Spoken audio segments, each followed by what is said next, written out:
जय हिंद दोस्तों, मैं विश्राम सिंह आप लोगों के सामने आज के अपने यूट्यूब चैनल टारगेट विद विश्राम सिंह में स्वागत है। तो आज आप मेरे सामने आज एक पीछे टॉपिक देख सकते हैं, अध्यादेश, जो संविधान के एक बहुत महत्वपूर्ण पार्ट है और हमारे संविधान में एक अध्यादेश को जोड़ा गया है। और आप यहाँ देख सकते हैं आर्टिकल 123, संसद के विश्राम काल में राष्ट्रपति का अध्यादेश ऑर्डिनेंस। आपको हम बता दें कि ये एक बहुत महत्वपूर्ण टॉपिक है।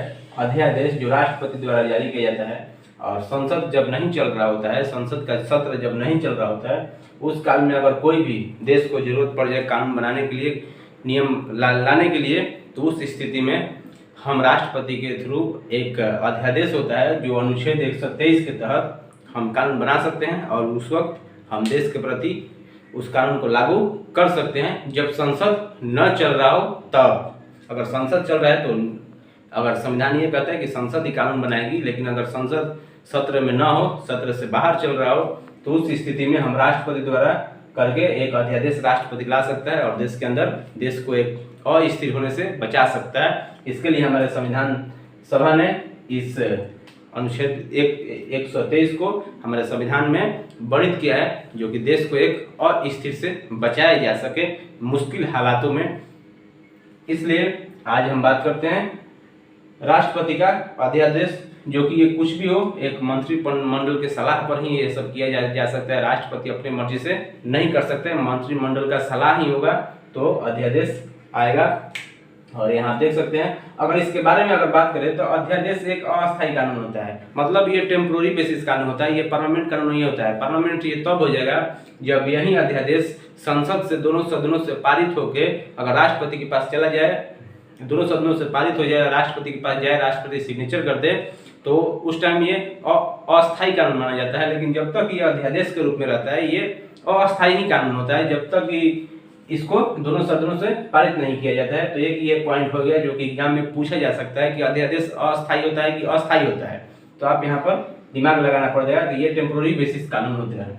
दूसरा अगर बात करें, जब सत्र नहीं चल रहा हो और ऐसी परिस्थिति है देश के अंदर, मैंने आपको बताया था कि जब सत्र नहीं चल रहा हो और ऐसी परिस्थिति है देश में, आपातकाल लग जाए, देश में कुछ ऐसा बहुत बड़ा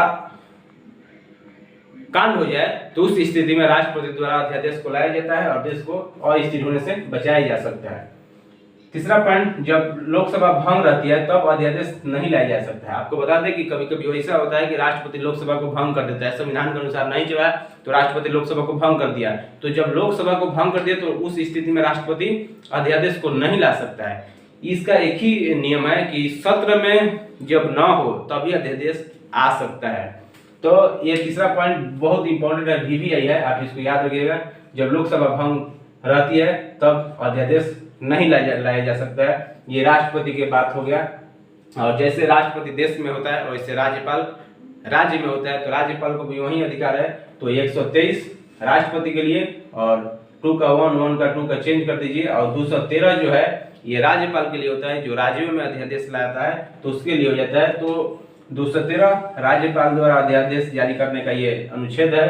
और आपको बता दें कि दोनों अध्यादेशों को मतलब क्या है, मतलब कि राष्ट्रपति का अध्यादेश और राज्यपाल का भी अध्यादेश, दोनों अध्यादेश को, ऑर्डिनेंस को सुप्रीम कोर्ट द्वारा न्यायिक समीक्षा किया जा सकता है अनुच्छेद 13 के तहत। आपको बता दें कि न्यायिक समीक्षा क्या होता है कि कोई भी अगर संसद कोई भी कानून बनाता है तो सुप्रीम कोर्ट में जाता है न्यायिक जांच के लिए कि क्या ये कानून संविधान के अनुसार है या नहीं है। तो उसकी न्यायिक समीक्षा ये आपका सुप्रीम कोर्ट कर सकता है। तो आपसे सवाल पूछा जाएगा कि क्या राज्यपाल और राष्ट्रपति के अध्यादेशों का सुप्रीम कोर्ट जांच कर सकता है, तो यह जी जरूर कर सकता है। क्यों नहीं कर सकता है? क्योंकि उसको अधिकार है संविधान को रक्षा करना, तो इसलिए अध्यादेश को न्यायिक समीक्षा किया जा सकता है। और नेक्स्ट पॉइंट, अध्यादेश की अवधि की बात करें कि अध्यादेश का जो टाइम पीरियड होता है कितने दिनों तक होता है, तो दोस्तों हम बता दें कि ये 42 दिन तक होता है, 6 सप्ताह तक होता है। ये कब होता है कि तो दोनों सदनों द्वारा 42 दिन में पारित करना होता है इस अध्यादेश को।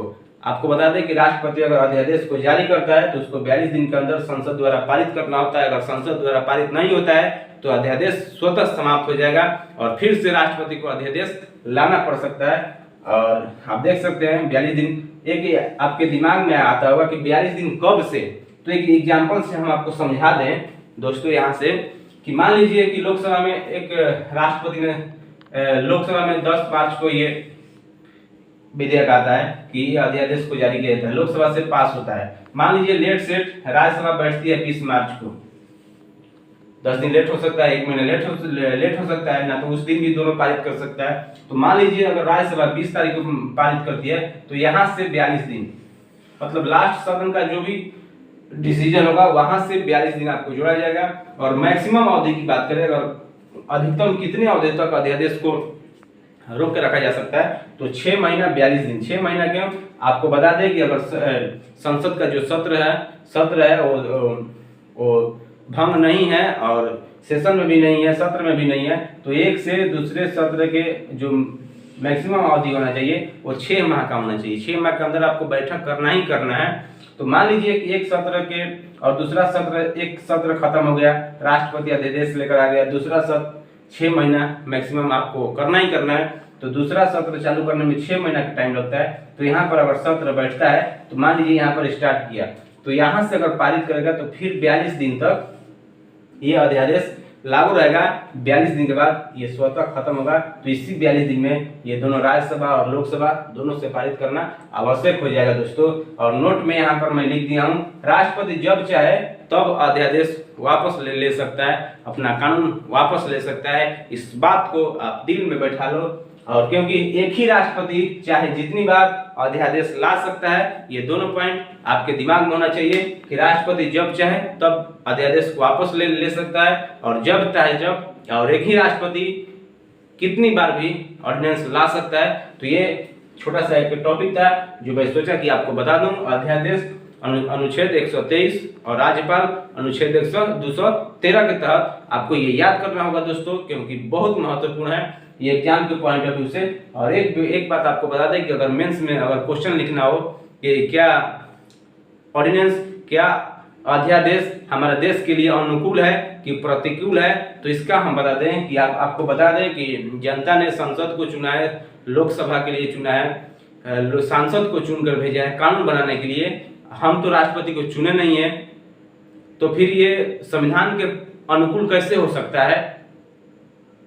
ये हमेशा संविधान के प्रतिकूल ही हो सकता है। प्रतिकूल मतलब खराब और अनुकूल मतलब अच्छा। तो हम जिसको चुन के भेजे हैं, जनता ने जिसको चुन कर भेजा है कानून बनाने के लिए, अगर वो कानून बनाती है तो देश के लिए अनुकूल होता है। और जब राष्ट्रपति एक व्यक्ति ही कानून बनाने लग जाए तो एक लोकतंत्र के लिए प्रतिकूल साबित होता है। तो आपको यहाँ से थोड़ा सा पॉइंट हम बता दिए, और आगे हम नेक्स्ट वीडियो में पढ़ेंगे। तब तक आप इस चैनल पर बने रहिए, टारगेट विद विश्राम सिंह। और वीडियो पसंद है तो लाइक करना ना भूलिए, शेयर करना ना भूलिए, अपने दोस्तों को शेयर कीजिए। तब तक जय हिंद, जय भारत, नमस्कार दोस्तों। मैं विश्राम सिंह। अगर आपको ये वीडियो अच्छा लगे, पसंद आए तो सब्सक्राइब कीजिए, लाइक कीजिए और बेल आइकन को दबाइए, और आगे सब्सक्राइब करते रहिए, शेयर करते रहिए, अपने दोस्तों के पास पहुँचाइए ताकि हर